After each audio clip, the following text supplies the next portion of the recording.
more dangerous than, say, AI could take control and reach a point where you couldn't turn it off, and it would be making the decisions for people. Yeah, absolutely. Absolutely. AI is profit maximizing demon from hell. Did he use that term? Yes, and there were witnesses. I wasn't the only one there. Problem with AI is that it might control your brain through words. It has the potential of civilizational destruction. Regulations are really only put into effect after something terrible has happened. That's correct. Maybe too late to actually put the regulations in place. The AI may be in control at that point. The AI could take control and reach a point where you couldn't turn it off, and it would be making the decisions for people. Yeah, absolutely. Absolutely. So all of a sudden AI is everywhere. People who weren't quite sure what it was are playing with it on their phones. Is that good or bad? Yeah, so I've been thinking about AI for a long time, since I was in college, really. It's one of the things that, the sort of 4 or 5 things I thought would really affect the future dramatically. It is fundamentally profound in that the smartest creatures, as far as we know, on this earth are humans, is our defining characteristic. Yes. We're obviously weaker than, say, chimpanzees and less agile, but we are smarter. So now what happens when something vastly smarter than the smartest person comes along in silicon form? It's very difficult to predict what will happen in that circumstance. It's called the singularity. It's a singularity like a black hole, because you don't know what happens after that. It's hard to predict. So I think we should be cautious with AI, and I think there should be some government oversight, because it affects it's a danger to the public. And so when you have things that are a danger to the public, like, let's say, so food and drugs. That's why we have the Food and Drug Administration, right, and the Federal Aviation Administration, the FCC. We have these agencies to oversee things that affect the public, where there could be public harm, and you don't want companies cutting corners on safety, and then having people suffer as a result. So that's why I've actually for a long time been a strong advocate of AI regulation. So that I think regulation is, it's not fun to be regulated. It's somewhat arduous to be regulated. I have a lot of experience with regulated industries, because obviously automotive is highly regulated. You could fill this room with all the regulations that are required for a production car just in the United States, and then there's a whole different set of regulations in Europe and China and the rest of the world. So very familiar with being overseen by a lot of regulators. And the same thing is true with rockets. You can't just willy-nilly shoot rockets off, not big ones anyway.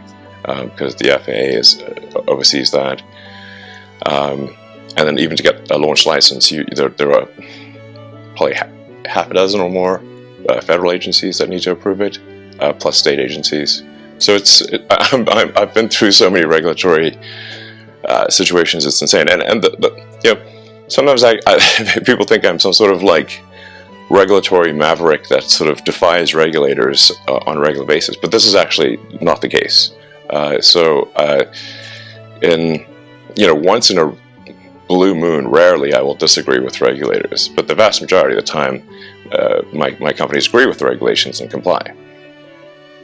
Anyway, so I think we should take this seriously, and we should have a regulatory agency. I think it needs to start with a group that initially seeks insight into AI, then solicits opinion from industry, and then has proposed rulemaking, and then those rules, will hopefully grudgingly be accepted by the major players in AI, and I think we'll have a better chance of advanced AI being beneficial to humanity in that circumstance. But all regulations start with a perceived danger. Planes fall out of the sky, or food causes botulism. Yes. I don't think the average person playing with AI on his iPhone perceives any danger. Can you just roughly explain what you think the dangers might be? Yeah. So the danger, really, AI is perhaps more dangerous than, say, mismanaged aircraft design or production maintenance or bad car production, in the sense that it has the potential, however small one may regard that probability, but it is non-trivial. It has the potential of civilizational destruction. There's movies like Terminator, but it wouldn't quite happen like Terminator, because the intelligence would be in the data centers. Right. The robot's just the end effector. But I think perhaps what you may be alluding to here is that regulations are really only put into effect after something terrible has happened. That's correct. If that's the case for AI, and we're only putting regulations after something terrible has happened, it may be too late to actually put the regulations in place. The AI may be in control at that point. You think that's real? It is conceivable that AI could take control and reach a point where you couldn't turn it off, and it would be making decisions for people. Yeah, absolutely. Absolutely. No, that's definitely the way things are headed, for sure. I mean, the things like say ChatGPT, which is based on GPT-4 from OpenAI, which is a company that I played a critical role in creating, unfortunately. Back when it was a nonprofit? Yes. I mean, the reason OpenAI exists at all is that Larry Page and I used to be close friends, and I would stay at his house in Palo Alto, and I would talk to him late into the night about AI safety. And at least my perception was that Larry was not taking AI safety seriously enough. What did he say about it? He really seemed to be one sort of digital superintelligence, basically digital God, if you will, as soon as possible. He wanted that? Yes. He's made many public statements over the years that the whole goal of Google is what's called AGI, Artificial General Intelligence, or Artificial Superintelligence.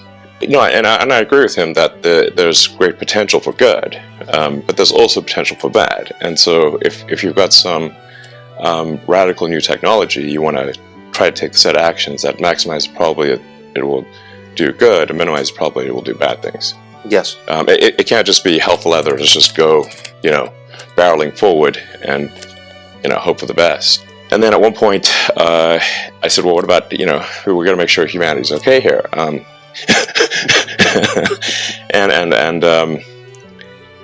then he called me a speciesist. Did he use that term? Yes. And there were witnesses. I wasn't the only one there when he called me a speciesist. And so I was like, okay, that's it. Yes, I'm a speciesist. Okay. You got me. What are you? Yeah, I'm fully a speciesist. Busted. So that was the last straw. At the time, Google had acquired DeepMind, and so Google and DeepMind together had about 3/4 of all the AI talent in the world. They obviously had a tremendous amount of money and more computers than anyone else. So I'm like, okay, we have a unipolar world here, where there's just one company that has close to a monopoly on AI talent and computers, like scaled computing, and the person who's in charge doesn't seem to care about safety. This is not good. So then I thought, what's the furthest thing from Google would be like a non-profit that is fully open, because Google was closed for profit. So that's why the open in OpenAI refers to open source, transparency, so people know what's going on. Yes. And that we don't want to have like while I'm normally in favor of for profit, we don't want this to be sort of a profit maximizing demon from hell. That's right. That just never stops. Right. So that's how OpenAI would. So you want speciesist incentives here, incentives that. Yes, I think we want pro-human. Yeah. Let's make the future good for the humans. Yes. Yes, because we're humans. So can you just put it? I keep pressing it, but just for people who haven't thought this through and aren't familiar with it, and the cool parts of artificial intelligence are so obvious. Write your college paper for you, write a limerick about yourself. Like, there's a lot there that's fun and useful. But can you be more precise about what's potentially dangerous and scary? Like, what could it do? What specifically are you worried about? Going with old sayings, the pen is mightier than the sword. If you have a super intelligent AI that is capable of writing incredibly well and in a way that is very influential, convincing, and is constantly figuring out what is more convincing to people over time, and then enter social media, for example, Twitter, but also Facebook and others, and potentially manipulates public opinion in a way that is very bad. How would we even know? How do we even know? So, to sum up, in the words of Elon Musk, for all human history, human beings have been the smartest beings on the planet. Now, human beings have created something that is far smarter than they are. And the consequences of that are impossible to predict. And the people who created it don't care. In fact, as he put it, Google founder Larry Page, a former friend of his, is looking to build a, quote, digital god, and believes that anybody who's worried about that is a speciesist. In other words, is looking out for human beings first. Elon Musk responded, as a human being, it's okay to look out for human beings first. And then at the end, he said the real problem with AI is not simply that it will jump the boundaries and become autonomous and you can't turn it off. In the short term, the problem with AI is that it might control your brain through words. And this is the application that we need to worry about now, particularly going into the next presidential election. The Democratic Party, as usual, was ahead of the curve on this. They've been thinking about how to harness AI for political power. More on that next. If you liked this video, please subscribe to the channel, give it a thumbs up, and share the video with your family and friends so that they too will be able to benefit from this information. Thank you for watching, and we look forward to seeing you soon with another video.